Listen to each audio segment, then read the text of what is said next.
In this video, we're going to look at prokaryotes, and we're going to look at why simple structure is beneficial. As a review, all life has orderly structure, meaning cells. All cells have a plasma membrane, and all cells are going to use the 4 organic molecule types. So what's a prokaryote? Pro means early. Think about things like prototype. I kind of think of prokaryotes like the prototype for more complex modern life.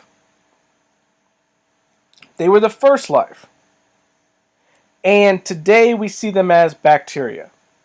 So for this class, every prokaryote is a bacteria, and every bacteria is a prokaryote. Nothing else on Earth is a prokaryote except bacteria. So what are prokaryotes like? What are their characteristics? They are all unicellular. There's no such thing as a multicellular prokaryote. They're very simple. They're very small. We can't see them with the microscopes that we have.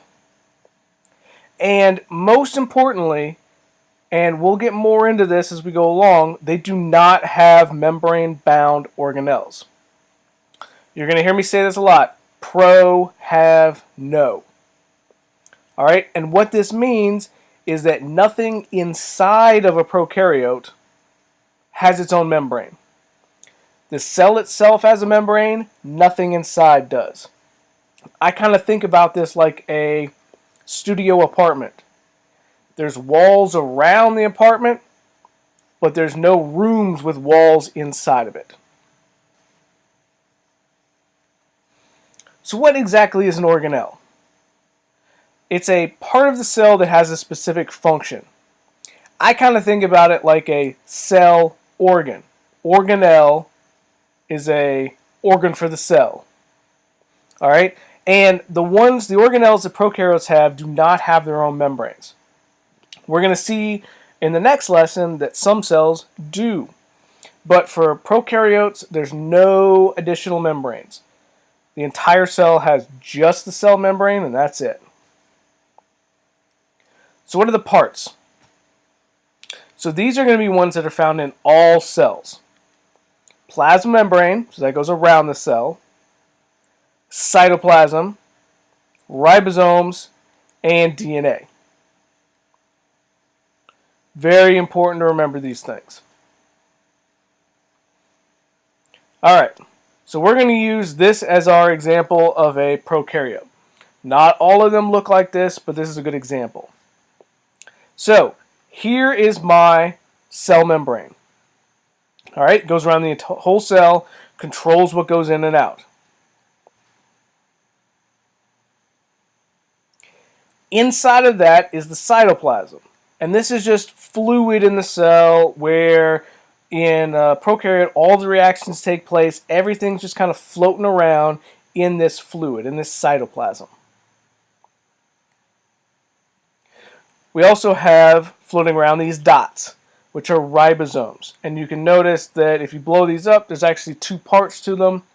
They'll be really important in making proteins when we talk about protein synthesis. But for now, just remember, ribosomes are enzymes that put together proteins. DNA. All cells have DNA. Notice the DNA in a prokaryote is circular. So I kind of think the O in pro, circular DNA. Some prokaryotes, not all, but some of them have a cell wall on the outside. Now, just because they have a cell wall does not mean they don't have a cell membrane. All cells have a cell membrane. Some also have a cell wall that helps provide some rigidity and protection. So again, this is how it goes. Outside of the cell, then we have the wall, then we have the membrane, then we have the inside. Some prokaryotes also have these things called plasmids. And these are really small pieces of DNA. So notice it's smaller than the regular DNA. It's also circular. And prokaryotes are the only ones that have these. Some prokaryotes, and again not all, have a flagellum that basically helps them move.